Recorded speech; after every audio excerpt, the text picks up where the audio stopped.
The October sun hung low over Maple Crest Drive, casting long shadows across the cracked sidewalks of the working-class neighborhood, where chain-link fences separated modest yards and pickup trucks sat beside aging sedans in narrow driveways. Catherine Reynolds walked with steady, unhurried steps along the uneven pavement, a canvas grocery bag in each hand, their weight distributed evenly as she navigated around a section of buckled concrete where tree roots had pushed through years ago.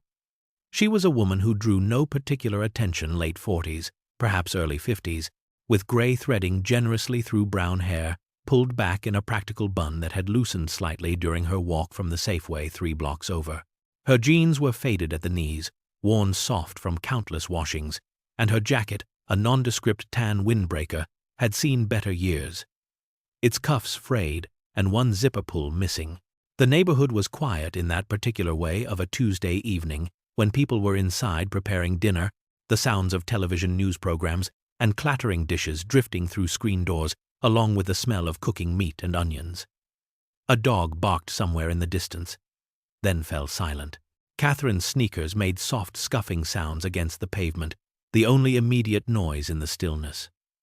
She passed Mrs. Henderson's house with its carefully tended roses, then the Kowalski place where teenage boys had left a basketball in the driveway, then the empty lot that had been for sale for 3 years, its sign faded and tilting. She appeared utterly ordinary, unremarkable, another middle-aged woman in anonymous clothing returning from routine errands. The grocery bags containing nothing more exotic than milk, bread, chicken breasts, and vegetables for the week ahead. Nothing about her suggested anything other than suburban ordinariness, a woman invisible in the way that society often renders women of a certain age invisible, neither young enough to attract attention nor old enough to warrant assistance. The sun continued its descent, painting the sky in shades of orange and purple behind the modest houses. And Catherine walked on, her pace neither hurried nor slow, her expression neutral, her eyes forward. Before I continue the story, please subscribe. I need to reach 1,000 subscribers so I can keep bringing you stories like this every day. It's just one click for you, but it means a lot to me. Thank you.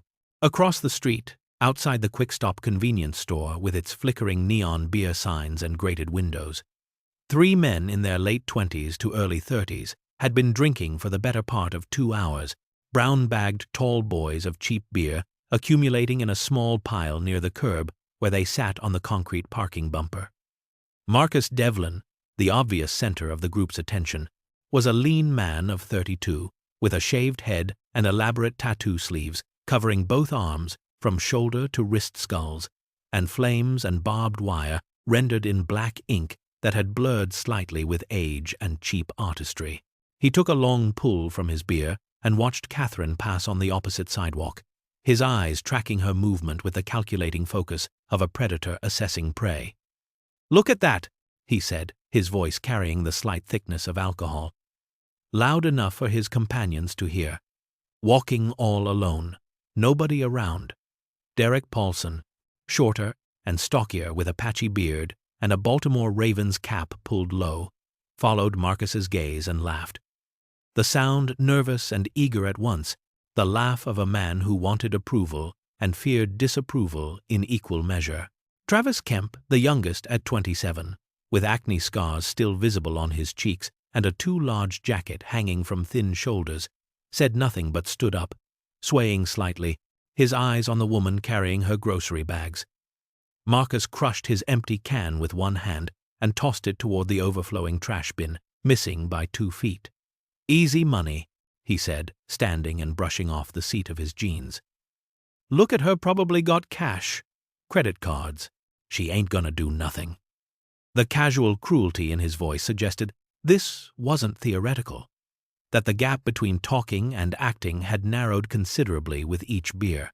Derek stood too, and after a moment's hesitation, so did Travis, the 3 of them forming a loose cluster as they stepped off the curb and began crossing the empty street at an angle that would bring them onto the same sidewalk behind Catherine, maybe 40 yards back. Their footsteps were deliberately quiet, Marcus leading with the unconscious coordination of men who had done things together before.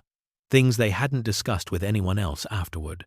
The evening shadows lengthened, and the street remained empty of traffic, empty of witnesses.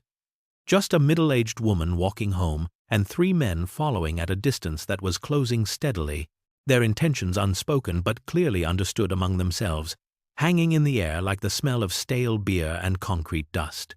Catherine heard them the moment they crossed the street, their footsteps carrying clearly in the quiet evening air, despite their attempts at stealth 3 sets of shoes on pavement, the slight shuffle of intoxicated movement, the whisper of fabric, and the soft clink of something metallic. Perhaps keys or a belt buckle. Her peripheral awareness, honed through decades of standing watch on pitching destroyer decks and walking through foreign ports, where threats came from unexpected angles, catalogued their positions without her needing to turn her head. 40 yards back, moving at a pace slightly faster than her own, closing the distance incrementally, she maintained her steady rhythm, neither accelerating nor slowing. Her breathing unchanged. Her grip on the grocery bags relaxed. The weight distribution was automatic, left bag slightly heavier with the milk, right bag with the bread that could be released quickly if needed. Her shoulders remained level, her posture upright but not rigid, giving away nothing. The men's footsteps grew louder. 30 yards now. 25. She passed the Martinez house, where a blue glow from a television flickered behind drawn curtains, then the vacant Thompson property with its overgrown lawn and rusting mailbox. No one outside, no cars approaching from either direction, the street empty in the way that suburban neighborhoods empty after work hours when people retreat behind closed doors. 20 yards. She could hear them more clearly. Now someone breathing heavily, another man's low chuckle, the scuff of a shoe dragging slightly. Then Marcus's voice cut through the silence, crude and deliberate, designed to intimidate. "Hey, lady, where you going? You shouldn't be walking alone like that. Something bad might happen." The emphasis on bad carried obvious threat, the words thick with beer and bravado. Catherine didn't respond, didn't acknowledge the call in any way. Her eyes remaining forward, her expression neutral. She had heard worse from hostile forces in foreign waters, had faced down actual threats that made 3 drunk men seem almost trivial by comparison, though she knew that didn't make them less dangerous, perhaps more so. Because alcohol and stupidity removed calculation and self-preservation. Her silence seemed to embolden them further. 15 yards now. Close enough that she could smell the beer. Could hear Derek say something to Travis.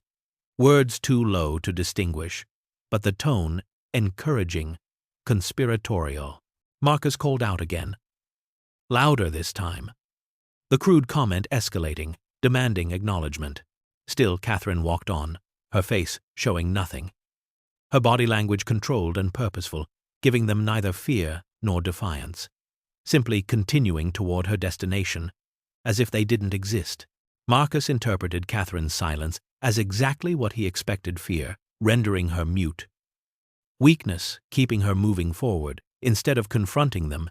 The paralysis of a victim who hoped that compliance and avoidance might somehow make the threat disappear. He accelerated his pace, his longer legs closing the distance with purposeful strides.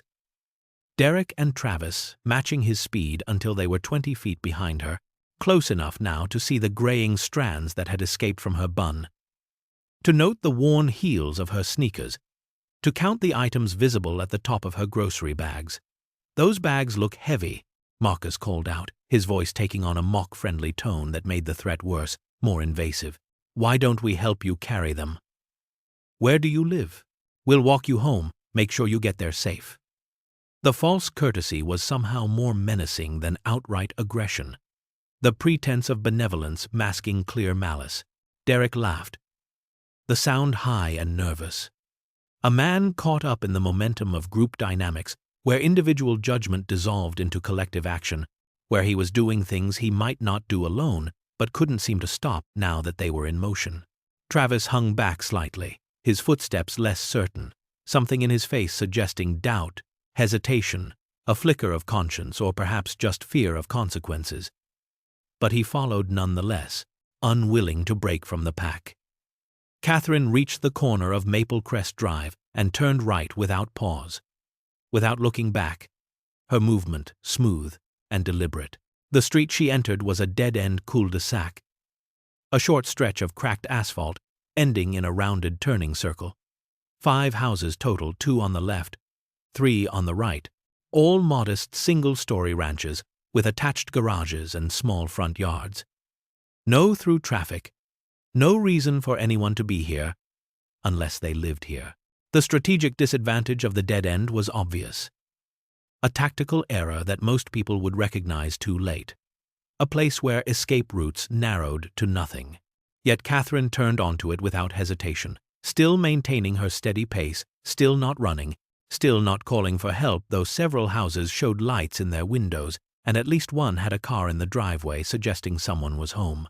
The men followed her around the corner, emboldened by the isolation, by the fact that she was leading them somewhere even more private.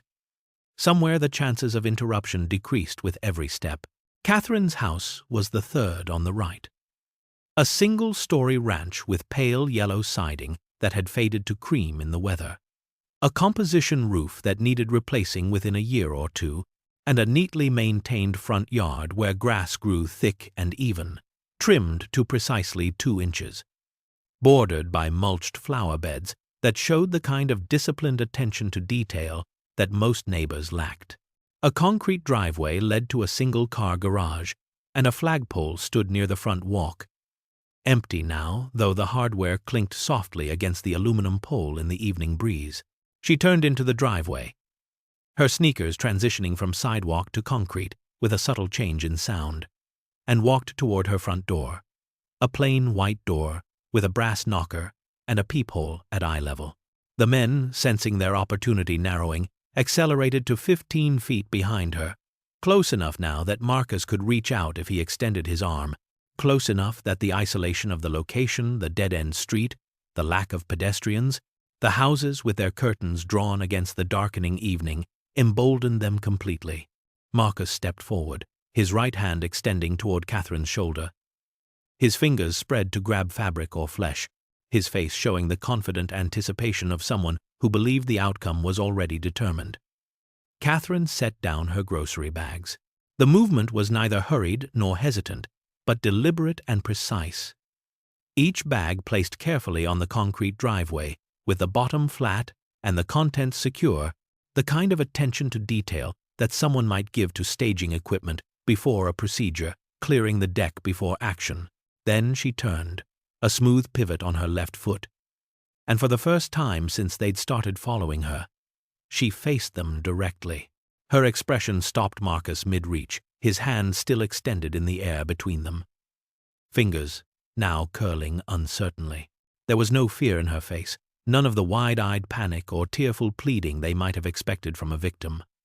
No anger either, no outrage or indignation, no theatrical defiance. Just assessment. Her eyes moved across all 3 of them in less than 2 seconds, cataloging height, weight, stance, positioning, threat level, capabilities, the kind of rapid tactical evaluation that officers performed when approaching unknown contacts. Her face remained completely neutral, almost serene, as if she were observing something mildly interesting but not particularly concerning. The men paused, Marcus's hand dropping slightly, Derek's nervous laugh dying in his throat, Travis taking an unconscious half-step backward. Something in her demeanor created a moment of uncertainty, a flicker of doubt that perhaps this wasn't going to unfold the way they'd assumed. The moment of uncertainty passed as quickly as it had arrived, Marcus's doubt dissolving under the weight of pride and alcohol and the presence of his companions watching him, judging him, expecting him to follow through on what he'd started. He straightened his shoulders, his jaw tightening, and the smirk returned to his face as he pointed at Catherine with the same hand that had been reaching for her. "Give me your purse," he said, his voice harder now, more direct, abandoning the pretense of helpfulness for naked demand. "Your purse, your wallet, your phone. Right now." Derek and Travis, reading the shift in Marcus's tone, began to spread out instinctively. Derek moving 3 steps to the left while Travis drifted right, creating a loose semicircle that would box Catherine against her front door, eliminating lateral escape routes. The kind of flanking maneuver that came from watching too many movies, or perhaps from prior experience, that none of them would discuss in polite company. Catherine stood perfectly still, her weight balanced evenly on both feet, her hands at her sides, empty now that the grocery bags were on the ground. When she spoke, her voice cut through the evening air with clarity and calm. Measured and steady, the tone neither elevated nor whispered, but precisely controlled. "You should leave now." The simplicity of the statement, its complete lack of emotional content, confused all 3 men in different ways. There was no pleading in it. No, "Please don't hurt me," or "I'll give you anything you want." No threat either. No, "I'm calling the police," or "My husband is inside." Just a flat statement of fact, a recommendation delivered as if she were suggesting they avoid a particular route due to traffic. Marcus's face registered the confusion first, his brow furrowing as he processed words that didn't fit the script he'd been playing out in his head. Derek glanced at Travis, then back at Catherine, unsure how to respond to someone who refused to play the victim's role. Then Marcus laughed, the sound forced and harsh, his way of dismissing what he didn't understand, of reasserting control over a situation that had momentarily felt strange. "Oh, we should leave?" he said, mockery thick in his voice. "You giving orders now?" He took another step forward, closing the distance to less than 8 feet. His body language aggressive, shoulders squared and chest pushed forward. Catherine didn't retreat, didn't step back toward her door, didn't flinch or raise her hands in a defensive gesture. She simply stood there, watching him come closer. Her expression unchanged, her breathing steady and controlled. Waiting. Catherine's stance, to anyone with military training, would have been instantly recognizable, feet shoulder-width apart, knees slightly flexed, center of gravity low and stable, the posture of someone who had stood countless watches on pitching decks in rough seas and learned to maintain balance when the world moved beneath them. 25 years in the United States Navy had carved that bearing into her muscle memory so deeply that she couldn't stand any other way. Though here in her driveway in faded jeans and a worn windbreaker, the 3 men saw only a middle-aged woman. Invisible in the way that society rendered women of a certain age invisible, neither threatening nor important. They didn't see the Annapolis graduate who had finished 7th in her class of 812, who had scored in the top 5% on every tactical examination, who had written her senior thesis on asymmetric warfare in littoral zones.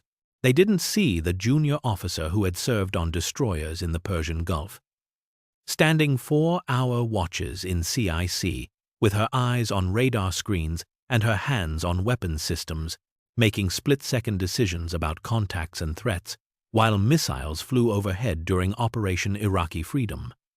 They couldn't recognize the commander who had taken the helm of USS Tempest, a frigate with a crew of 215, and led them through anti-piracy operations off Somalia, where every approaching skiff might contain fishermen or hostiles, and the wrong decision meant either dead civilians or dead sailors. They had no frame of reference for the captain, who had earned her first star through a combination of tactical brilliance, strategic thinking, and 3 combat deployments that had tested every aspect of her leadership and found her capable beyond measure. Here, standing in her own driveway with grocery bags at her feet, she was just another woman in anonymous clothing, her resume invisible, her rank irrelevant, her capabilities completely unrecognized by 3 men who had decided she was prey based on nothing more than gray hair and worn shoes. The disconnect between who she actually was and who they perceived her to be was total and absolute. And Catherine understood this disconnect perfectly, had lived with it every day since retiring from active command and taking her current assignment at the Pentagon, where she dressed in civilian clothes for the commute and became invisible the moment she left base. She didn't resent the invisibility, it was simply a fact, like weather or gravity. But she understood its tactical implications, understood that these men had made catastrophic errors in judgment based on incomplete information. and that those errors were about to have consequences. Marcus reached for Catherine's arm, his fingers extended to grab her bicep or forearm, to establish physical control and force compliance, his movement telegraphed by the shift of his weight forward and the rotation of his shoulder. Catherine sidestepped, a single fluid motion to her right that covered exactly 18 inches, just enough to take her outside the arc of his reach, her movement so economical and precise that it appeared effortless, requiring no wasted energy, no dramatic lunge or stumbling scramble. Years of close-quarters combat training, of drilling responses until they became reflexive, were evident in the efficiency of that single step. Marcus's hand closed on empty air where her arm had been a fraction of a second earlier, his momentum carrying him forward into the space she'd vacated, his balance compromised by the combination of alcohol and the unexpected absence of resistance. He stumbled, catching himself awkwardly, his face registering genuine surprise that transformed quickly into anger at being made to look foolish. Derek, seeing Marcus miss, reacted with the aggressive instinct of someone trying to help. Moving in fast from Catherine's left side, his hands coming up to grab or push, his trajectory bringing him within range. Catherine's response was immediate and targeted, her right hand shooting out in a straight line, fingers extended and grouped together, thumb tucked, the strike aimed with surgical precision at Derek's solar plexus, that dense network of nerves just below the sternum, where a properly delivered blow disrupts the diaphragm and triggers involuntary physiological responses that no amount of willpower can override. The strike wasn't a wild swing powered by panic or anger, wasn't a roundhouse punch thrown from the shoulder with wasted motion and telegraphed intention, but a direct thrust delivered from her core with her entire body weight behind it. Her hips rotating slightly to add force, her arm extending at the exact moment her weight shifted forward. The impact was solid and specific, her knuckles connecting with the soft tissue below his ribcage, and Derek's forward momentum stopped instantly as if he'd hit an invisible wall. His mouth opened in a silent O of shock, his eyes going wide, his hands dropping from their threatening position to clutch at his abdomen as his diaphragm spasmed and refused to draw breath. He doubled over, folding at the waist, gasping for air that wouldn't come, his face already beginning to redden as his body tried desperately to remember how to breathe while every muscle in his torso had temporarily forgotten its function. Travis, watching Derek collapse gasping on the driveway, experienced a moment of panic that translated directly into action without passing through the filter of rational thought, and he charged forward from Catherine's right side with his arms outstretched and his head down like a linebacker attempting a tackle, raw aggression substituting for technique. Catherine pivoted on her left foot, her body rotating smoothly out of his direct line of approach, and as Travis came within range, she stepped slightly forward and to the side, her hands finding his shoulder and hip, adding directional force to momentum he'd already committed.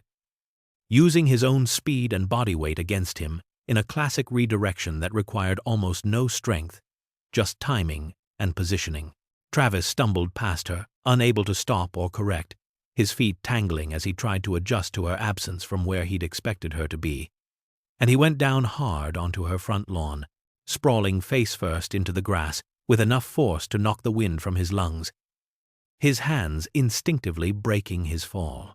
The entire sequence from Marcus's initial reach to Travis hitting the lawn had taken less than 6 seconds. 3 men neutralized or compromised through movements so efficient they barely qualified as a fight, more like a brief physics demonstration on momentum and leverage. Marcus, standing 8 feet away with Derek still bent over gasping beside him and Travis groaning on the lawn, felt the smile die on his face as shock replaced bravado, his beer-fogged brain finally processing that something had gone catastrophically wrong, that this wasn't unfolding according to any script he recognized.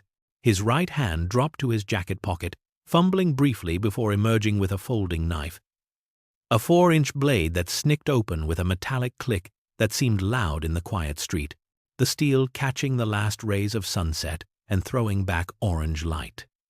The atmosphere shifted instantly, the nature of the confrontation transforming from assault to potentially lethal threat, from a situation that might end with bruises and charges to one that could end with blood on concrete and someone not going home. Catherine's expression didn't change, no fear entering her eyes, no shock or dismay at the escalation, her face maintaining that same neutral assessment as if the knife was simply another data point to incorporate into her tactical calculation. But her stance shifted. Subtle adjustments that someone without training might not even notice, her weight dropping slightly lower, her hands coming up to chest level, fingers loose and ready, her body angling to present a smaller target profile. Every element professional and practiced. The stance of someone who had trained for knife defense until the responses were coded into muscle memory and brainstem, ready. Time compressed and expanded simultaneously in the way it does when adrenaline floods the system and the brain accelerates its processing speed, each fraction of a second, stretching out with crystalline clarity, while the overall sequence happens faster than conscious thought can follow. Marcus advanced with the knife extended in front of him, the blade held in his right hand, with his thumb on the spine, in what he probably thought was a threatening grip but was actually tactically unsound, his arm too straight, his elbow locked, his entire upper body committed to the forward motion. Catherine, rather than backing away toward her front door where the wall would eliminate her mobility and trap her, moved forward, closing the distance, stepping inside the arc of the blade before Marcus could adjust, violating every civilian instinct to retreat from a knife, but following the hard-earned lessons of military close-quarters combat training that taught you to move toward threats rather than away from them, when retreat meant losing positional advantage. Her left hand shot up to trap his knife hand at the wrist, her fingers wrapping around his arm and controlling it, keeping the blade away from her body, while her right hand simultaneously struck his elbow from the outside, controlling the joint, preventing him from pulling back or redirecting. She twisted, her entire body rotating, using leverage and anatomy against him, forcing his wrist to bend at an angle that human joints weren't designed to accommodate, his grip failing as ligaments strained and pain receptors fired. The knife clattered to the concrete driveway with a metallic ring, spinning once before coming to rest near the grocery bags. Marcus, feeling the weapon leave his hand, feeling control slip away entirely, threw a desperate left-handed punch at Catherine's head. A wide, looping swing powered by panic and rage. Catherine blocked with her right forearm, deflecting the punch upward and past her shoulder, and delivered a precise palm heel strike to his right temple with her left hand, the blow calculated for effect rather than maximum damage. Hard enough to stagger but not to kill, her hand snapping back immediately after contact. Marcus's head rocked to the side, his eyes losing focus for a moment, his balance compromised as his vestibular system misfired, and he staggered backward 3 steps, his hands coming up to his head, his expression dazed and confused, the aggression draining from his face as his body's survival systems overrode his conscious intentions and screamed at him to stop, to retreat, to reassess. 18 seconds had elapsed from the moment Marcus first reached for Catherine's arm to this present moment where all 3 men were neutralized in various states of incapacity, Derek still on his knees on the driveway, with one hand pressed to his solar plexus while he sucked in ragged, wheezing breaths, his face red and contorted, Travis sprawling on the lawn with grass stains on his jacket and confusion written across his features as he pushed himself up on his elbows, and Marcus backing away with his hand pressed to his temple where a red mark was already forming, his eyes unfocused and his balance uncertain.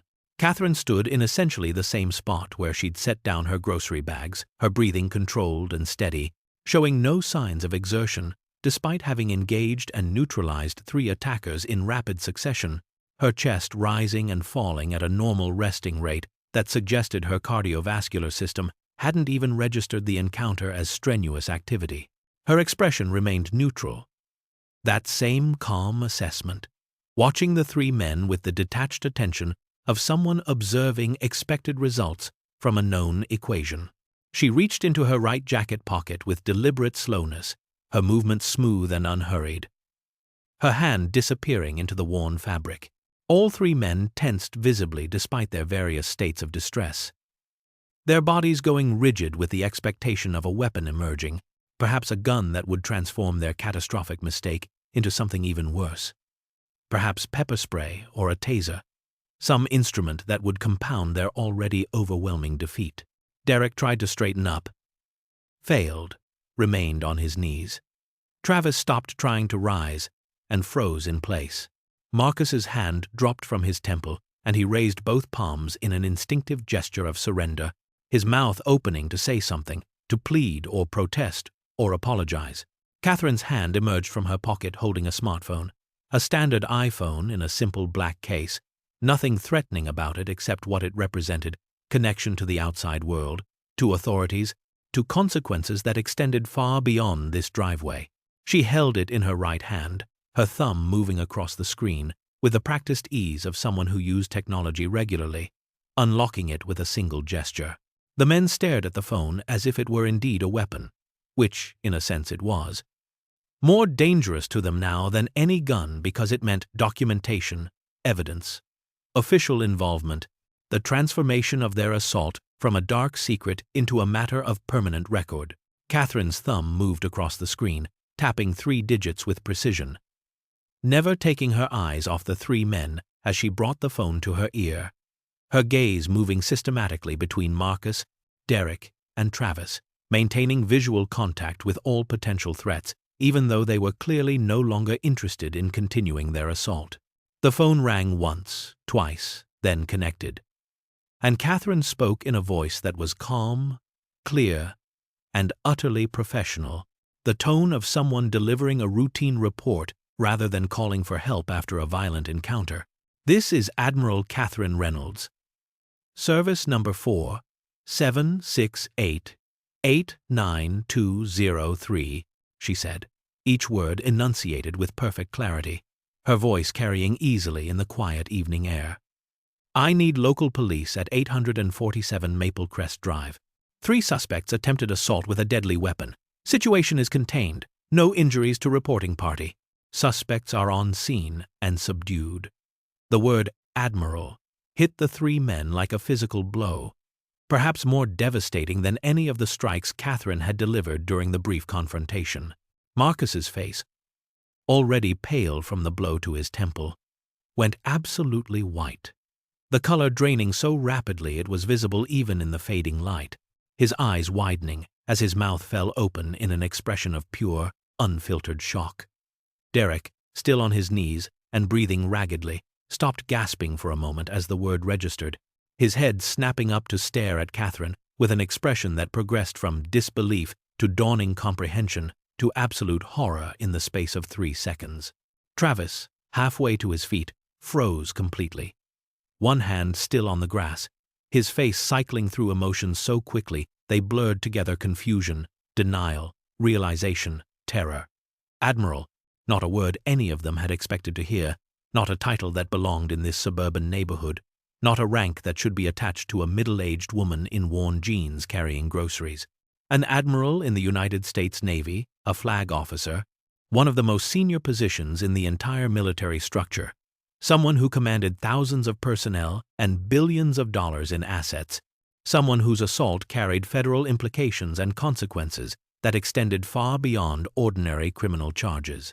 Marcus's hand dropped completely to his side, his body sagging as the full weight of his catastrophic error settled over him like a physical burden. He had assaulted a flag officer. He had pulled a knife on an admiral.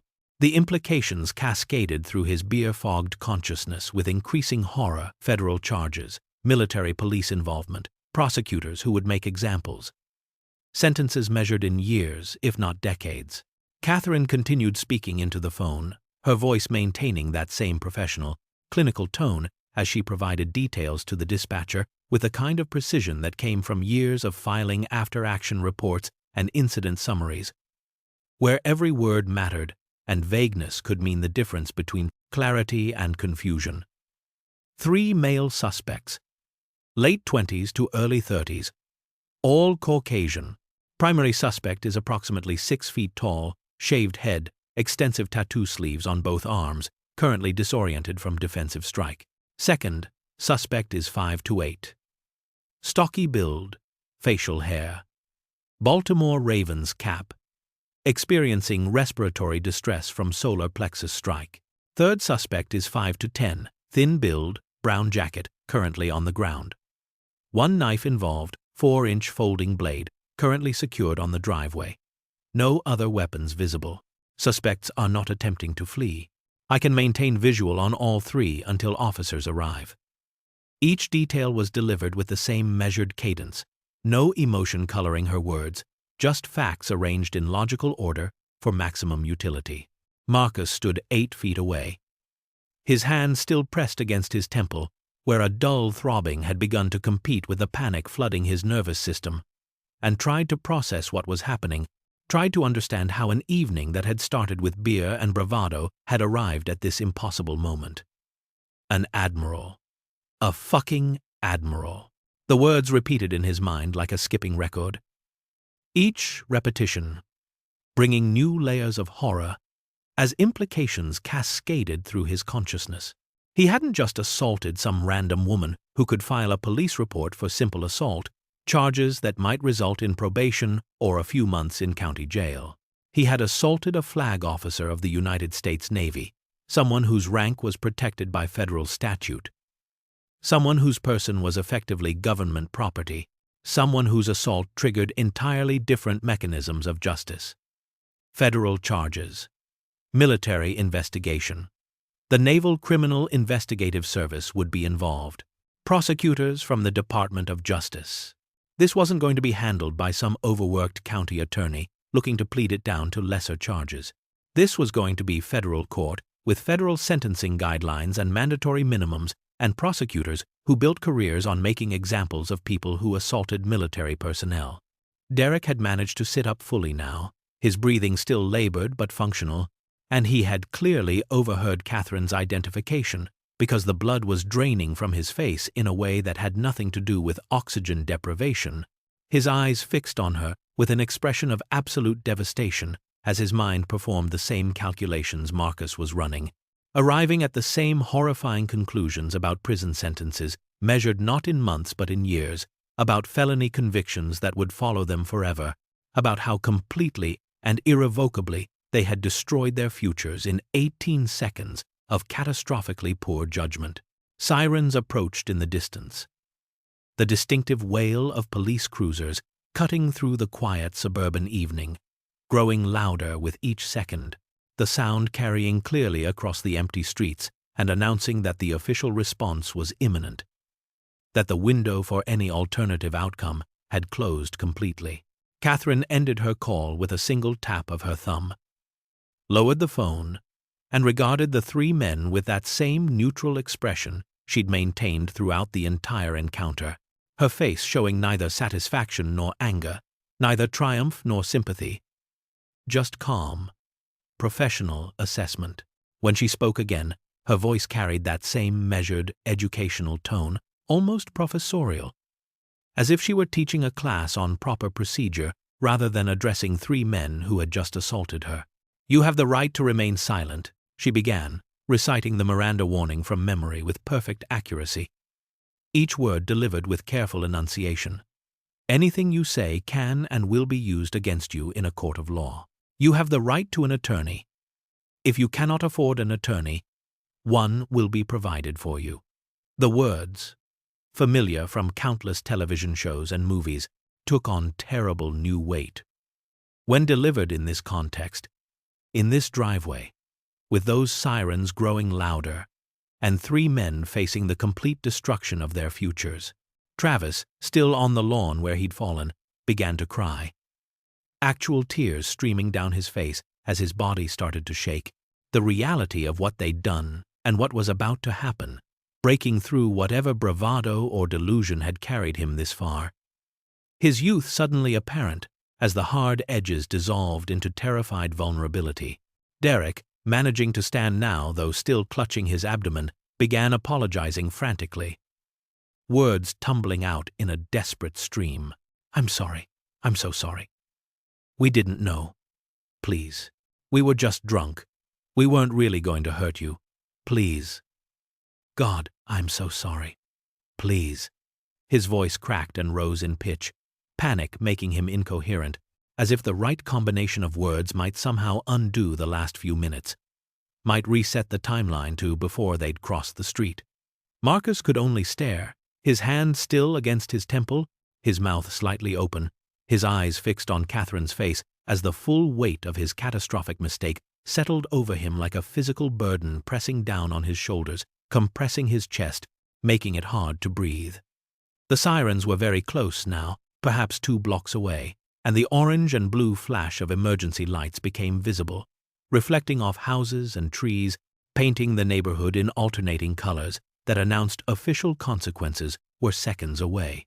2 police cruisers turned onto Maple Crest Drive, with lights flashing and sirens winding down to silence, their tires crunching on the asphalt as they pulled to rapid stops at angles that blocked the street, doors opening before the vehicles had fully settled.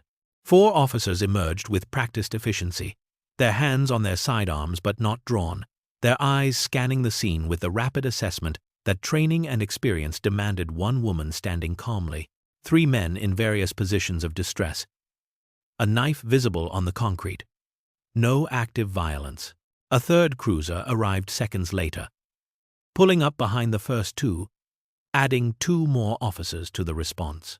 The lead officer, a sergeant in his early 40s with close-cropped gray hair and the solid build of someone who'd spent 20 years in uniform, approached with his hand still on his weapon, his posture cautious until he got close enough to see Catherine's bearing, the way she stood with absolute control. Shoulders back, chin level, weight balanced. The posture of command rather than distress, authoritative rather than victimized. His hand dropped from his weapon and his entire demeanor shifted as recognition crossed his face, his eyes widening slightly as he processed who was standing in the driveway. "Admiral Reynolds," he said, his voice taking on a tone of profound respect as he straightened his own posture instinctively. The automatic response of someone acknowledging superior rank even across service branches. "Are you injured, ma'am?" Catherine shook her head once, a single efficient negative. "No injuries, Sergeant," she said, reading his chevrons automatically. 3 suspects attempted robbery and assault. The primary suspect," she gestured toward Marcus with minimal movement, "escalated to assault with a deadly weapon, the knife on the ground. I defended myself using appropriate force. All 3 are subdued and present." Her voice carried the clipped precision of an operational briefing, every word chosen for maximum information density, no wasted syllables. The sergeant turned to his officers and issued rapid commands. "Martinez, Chen, secure the suspects. Thompson, secure that knife as evidence. Williams, establish a perimeter and check for witnesses."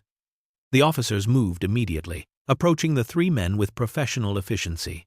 Derek, still apologizing in a broken voice, offered no resistance as his hands were pulled behind his back and cuffs clicked into place. Travis, crying openly now, complied with numb obedience. Marcus stood motionless as he was cuffed, his eyes still on Catherine, shock rendering him passive. As the officers worked, Catherine provided her account in the same concise, detailed manner she'd used with the dispatcher. Her military bearing now absolutely undeniable in the way she stood, the way she spoke, the way she commanded the space around her without raising her voice or making unnecessary gestures. "I was returning from the grocery store at approximately 1,815 hours when I became aware of 3 individuals following me from the vicinity of the quick-stop convenience store. They maintained pursuit for approximately 2 blocks, closing distance and making threatening statements. Upon reaching my residence, the primary suspect attempted physical contact. I defended myself using non-lethal force. When the primary suspect produced a knife, I disarmed him and delivered a single strike to neutralize the immediate threat. Total engagement time was approximately 18 seconds. At the police station, a squat brick building on Commerce Street with fluorescent lights that hummed slightly and linoleum floors worn smooth by decades of foot traffic, Catherine sat in interview room 2, a space normally reserved for witnesses rather than suspects, with comfortable chairs instead of the metal stools bolted to the floor in the interrogation rooms down the hall. Detective James Kellerman, a 15-year veteran of the county police with graying temples and reading glasses perched on his nose, sat across from her with a legal pad and a digital recorder running on the table between them, treating her with the kind of profound respect normally reserved for visiting dignitaries or judges. He'd been briefed by the sergeant at the scene, but still needed her formal statement.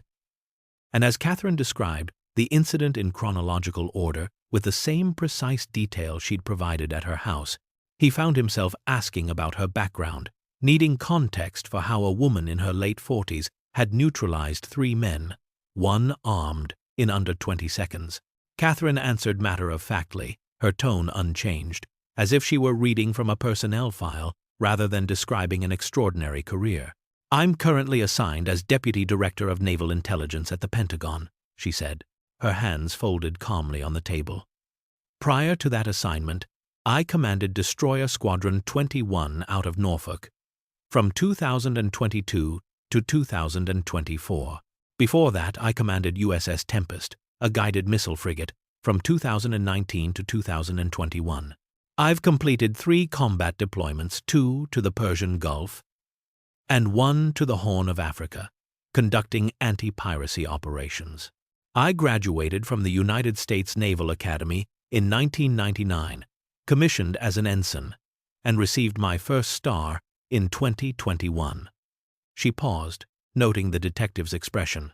"I'm also a recipient of the Defense Distinguished Service Medal, 2 Legion of Merit Awards, and the Bronze Star with Valor Device from operations in 2016. Kellerman wrote rapidly, his handwriting becoming less legible as he tried to keep pace with credentials that kept accumulating, each one more impressive than the last. He looked up from his notes, his pen hovering over the paper, visibly overwhelmed. He said, his voice carrying a mix of awe and confusion, "With all due respect, what are you doing living in that neighborhood? I mean, someone with your rank." Catherine's expression softened slightly, the first hint of something other than professional neutrality crossing her face. "It's my house, Detective," she said simply. "I bought it when I was a lieutenant. It's close to the base, the mortgage is paid off, and the neighbors are quiet. Rank doesn't change the fact that I still need to buy groceries." Meanwhile, in the holding cells at the rear of the police station, Marcus, Derek, and Travis sat in separate but adjacent cells, the steel bars and concrete walls doing nothing to muffle the sounds of processing phones ringing, officers talking, keyboards clicking, the mechanical hum of institutional bureaucracy grinding forward. They'd been photographed, fingerprinted, had their personal effects catalogued and sealed in manila envelopes. The routine indignities of arrest compounding the already overwhelming reality of their situation.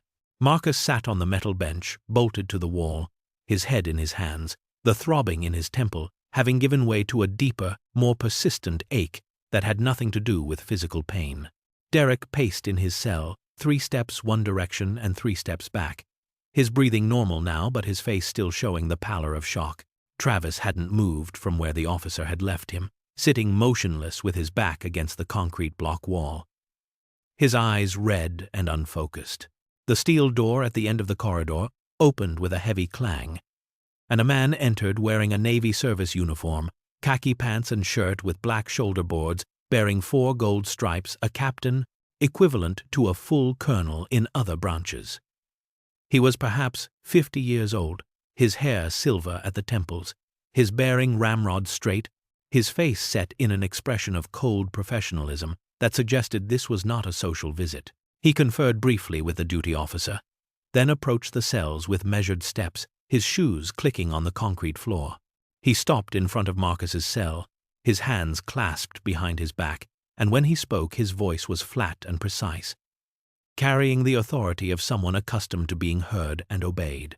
"I am Captain Richard Vance, Judge Advocate General's Corps, United States Navy," he said, making no effort to lower his voice so that all 3 men could hear clearly. "I've been designated as the military liaison for this case. I'm here to explain, in very clear terms, exactly how severe your situation is." Marcus looked up, his face showing confusion mixed with dread. Captain Vance continued without pause, his tone clinical, almost academic, as if he were explaining regulations rather than pronouncing doom. "You have assaulted Rear Admiral Catherine Reynolds, a 2-star flag officer of the United States Navy. This is not simply a state crime. Assault on a flag officer falls under federal jurisdiction pursuant to Title 18. United States Code, Section 1389. You will face federal charges in addition to any state charges. Federal sentencing guidelines for assault on military personnel carry mandatory minimum sentences. Your use of a deadly weapon constitutes aggravated assault, which enhances those penalties significantly. He let that sink in for a moment, his eyes moving between the three cells. Admiral Reynolds is not just any officer. She is currently Deputy Director of Naval Intelligence, responsible for operations affecting national security. She commands respect from the highest levels of military and civilian leadership. The assault on her person will be prosecuted with the full resources of the Department of Justice.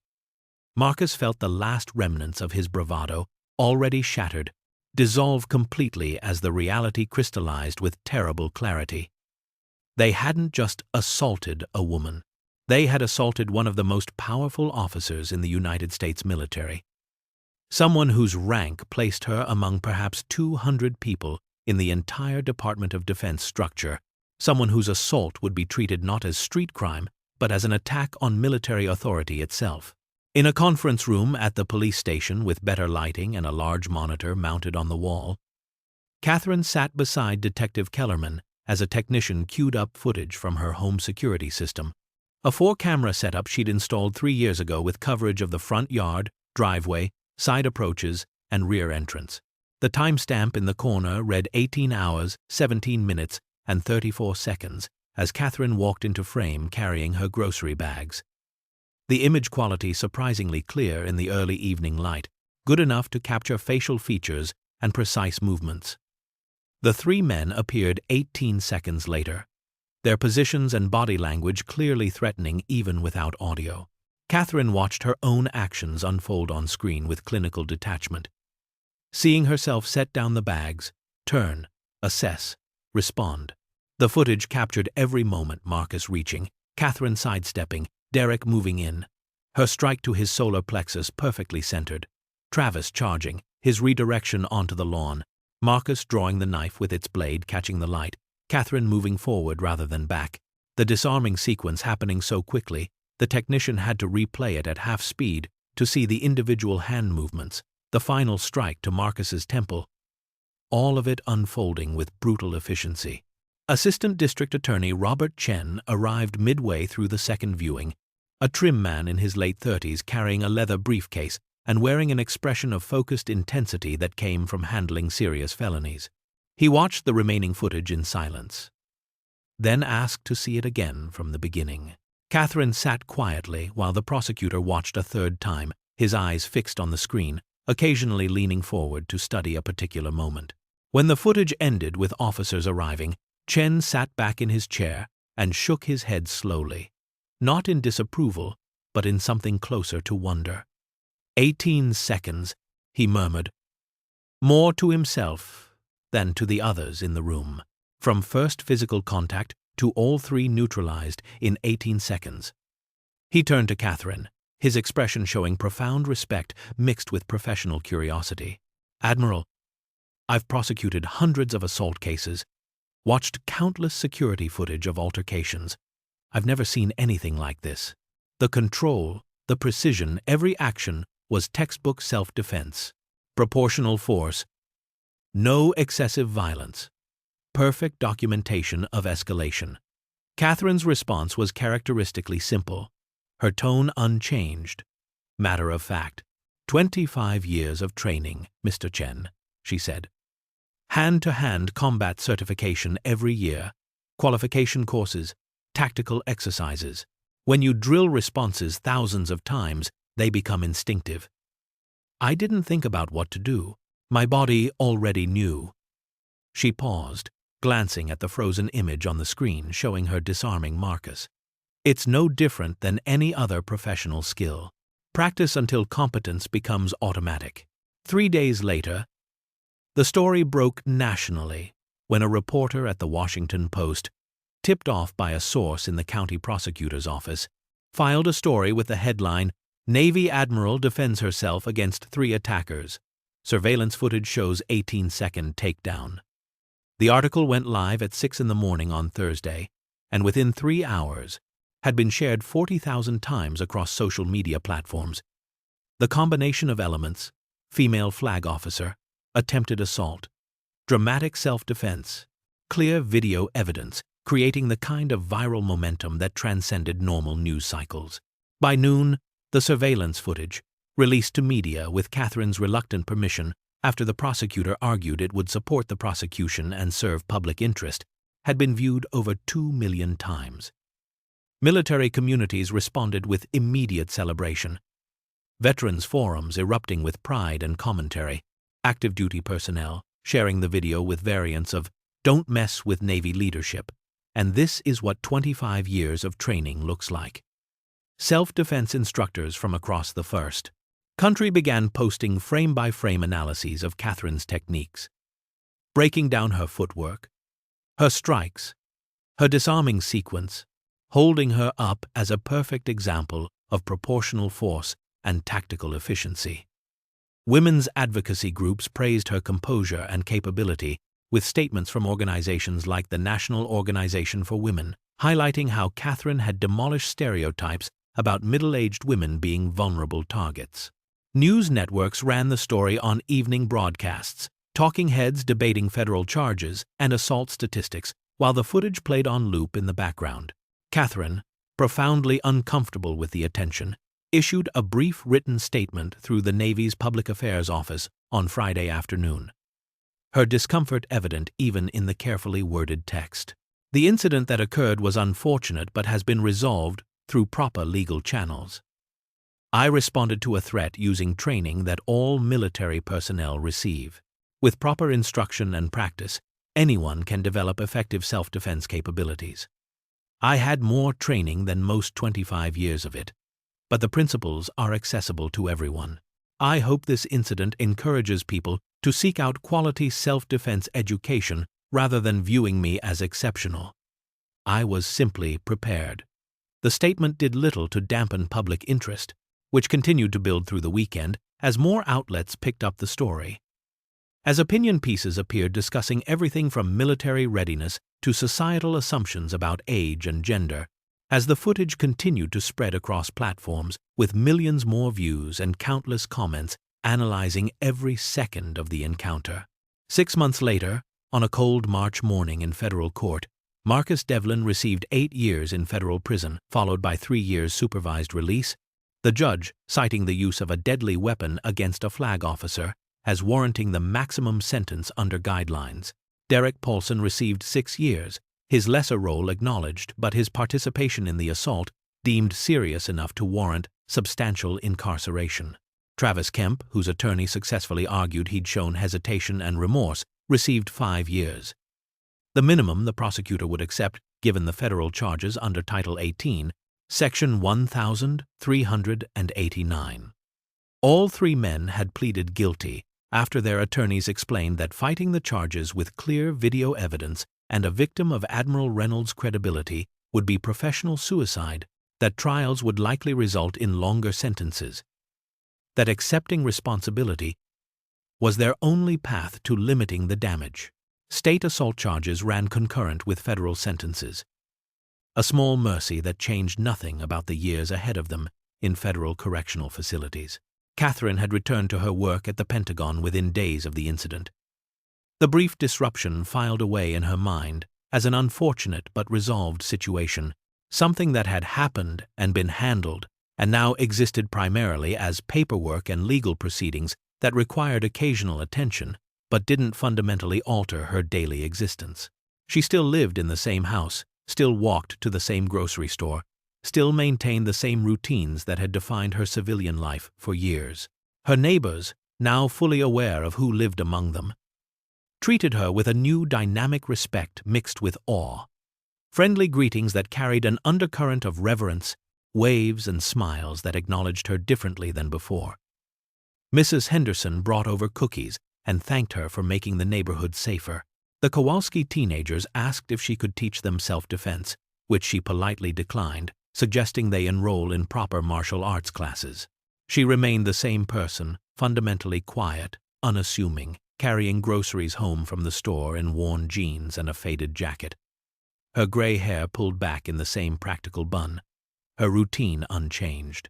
But everyone understood now, in a way they hadn't before, that appearances could be deceiving, that assumptions based on age or gender or ordinary clothing could be catastrophically wrong, that the middle-aged woman in unremarkable clothes might be someone whose capabilities far exceeded surface impressions.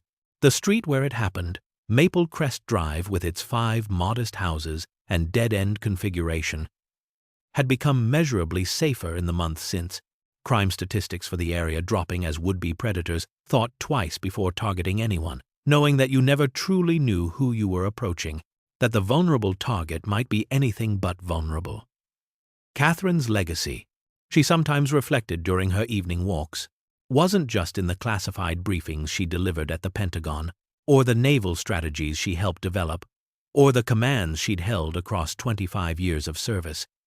It was also here, in this ordinary neighborhood, where 3 men had learned the hardest lesson of their lives in 18 seconds, and where that lesson had rippled outward into a community that understood now that strength came in forms that weren't always visible, that respect should be given regardless of appearance, and that underestimating anyone based on surface characteristics was a mistake that carried consequences.